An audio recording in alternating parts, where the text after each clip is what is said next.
How's it coming? Oh, be careful, Warren. What's in it? I'll get it off for you, Mr. Brand. Say, you came here to learn about emotions, not play children's games. What is this anyway, Mr. Brent? Well, you had some questions about emotions for your biology classwork. This will help. Sit down. Notice your own emotional reactions to what you've just experienced. What did you feel? What did you do? How about you, Jean? Oh, I've got to catch my breath, Mr. Brett. That scared me. Warren, your reaction. Well, I think I feel kind of angry. You tricked us, you know. And you, Larry? Where did you get this thing? This is pretty clever. Notice that each of you reacted differently. Jean's reaction you might call one of fear. I'll say. Jean drew away from the box. That's what you generally do when you're afraid of something. On the other hand, Warren's reaction you might call rage. He was ready for a fight. What happened to me? What did I do? You laughed. You were pleased. You drew closer to the box. You liked it. Psychologically, we classify that sort of response with what we call the basic emotion of love. And so we have examples of each of the three basic emotions: fear, rage, and love. Why did we act that way? I didn't want to be afraid. Our emotional reactions are involuntary, pretty much automatic. Well, if that's the case, then why weren't all our reactions the same? Well, Jean, when we're born, emotional reactions are pretty much the same in everyone. But as we grow older, each of us develops his own individual set of response patterns. Why is that, Mr. Brent? Conditioning. What's conditioning? Come over here. Did you ever see a mouse that acted as if he were afraid of cheese? Afraid of cheese? Sounds impossible, doesn't it? But watch this.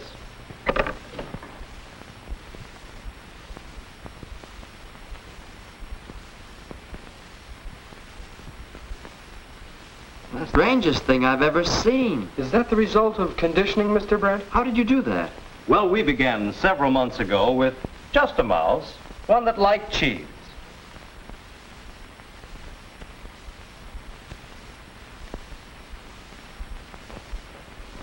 When it was confronted with a piece of cheese, it responded by going toward it.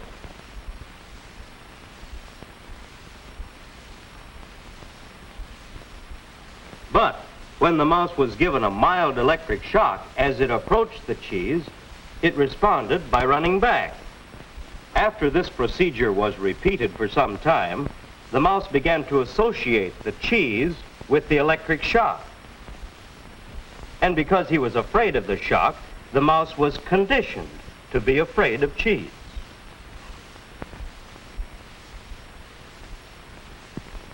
Now, he responds to cheese as he would ordinarily respond to an electric shock.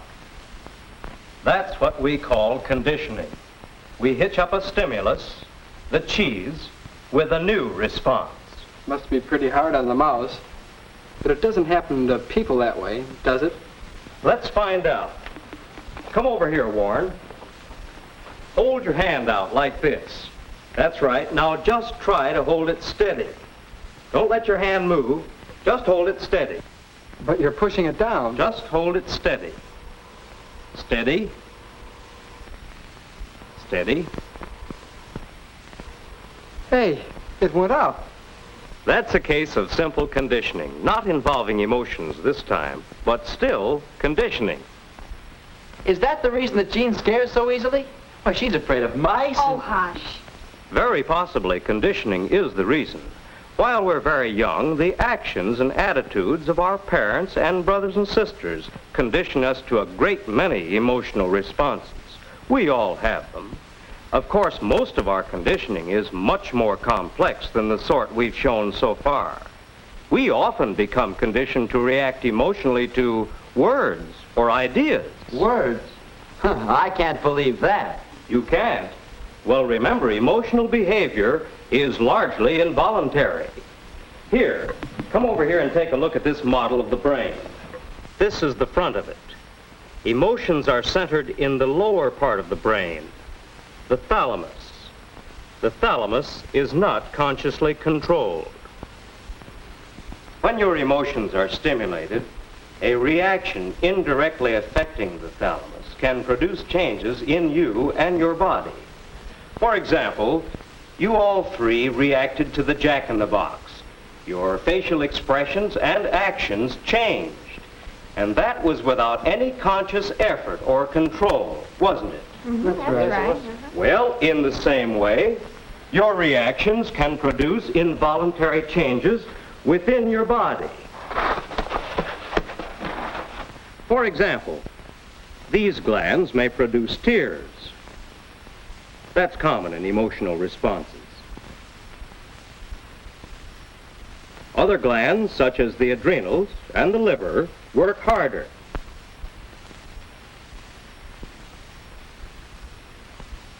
Sweat glands in your skin produce perspiration. Your stomach slows down its digestive action. Your heartbeat changes, sometimes faster or sometimes slower. And your breathing changes. These and many other changes are part of emotional responses, and we can detect some of these changes to measure emotional responses.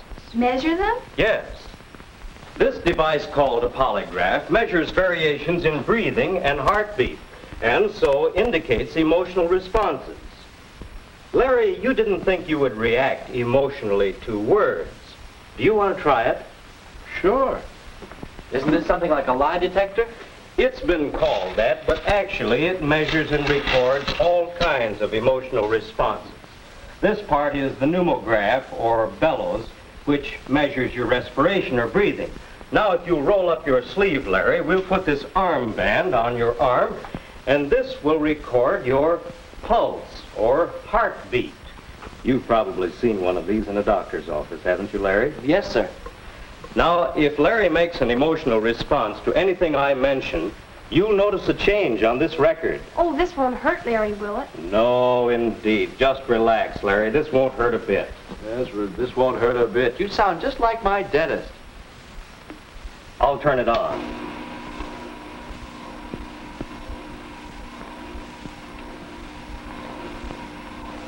Notice how regular Larry's breathing is now, and his pulse as the pens gradually fill in the graph.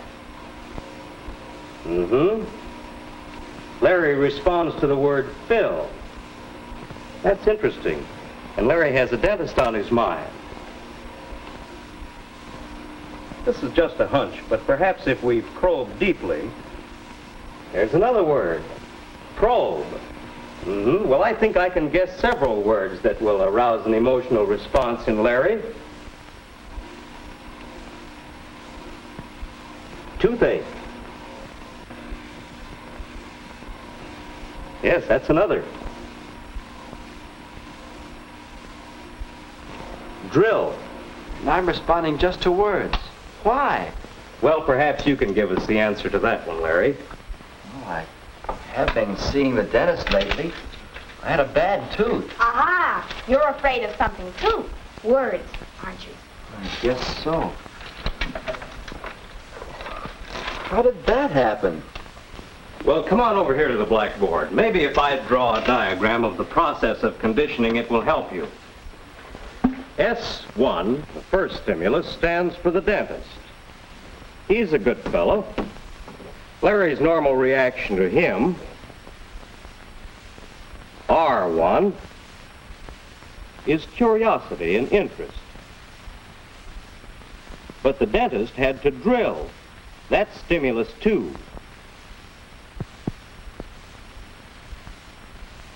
And in this case, that caused pain. Response number 2. The normal response to pain is a desire to get away, a type of fear response. Each time Larry went to the dentist, it was something like the mouse and the cheese. the dentist stimulus became associated with the response of pain and fear, until Larry is conditioned to react to even words about the dentist with a pain-fear response. This conditioning may wear off after a while, or it may not. Emotional disturbances may ruin your appetite, make you nervous, even upset your stomach. Why, it's like running away from cheese. I can see where conditioning can be pretty unhealthy. That's true, Jean, but don't forget that conditioning can also be very useful. It's a good idea to be conditioned to stop whenever you see a red traffic light. Well, then we want to get rid of unhealthy conditioning? I don't want to be a scaredy cat all my life. That's right. You want to grow into a mature, balanced person. That's a matter of conditioning, too. Condition yourselves to make more mature responses. Now, let's review a bit. We have certain basic emotions which are controlled subconsciously. They are modified and changed by a process called conditioning. Now, by understanding conditioning and using it, we can more easily achieve emotional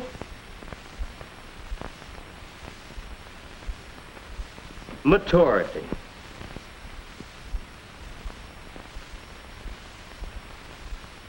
Let's remember what happened with the Jack-in-the-Box. Each of you made a different response, but all your responses were a little immature. Mature persons respond in a more balanced manner. That is, their responses include a little of each of the basic emotions. Enough fear for protection, a little anger or rage at being made foolish, a spark of the love response. That is, interest, curiosity, pleasure. A balance, you see. And we all want to become more mature emotionally, don't we? Oh, I sure do. Before we go, Mr. Brent, may I keep this graft? Yes, of course. I'm beginning to see now how important it is to understand your emotions. Thank you, Mr. Brent.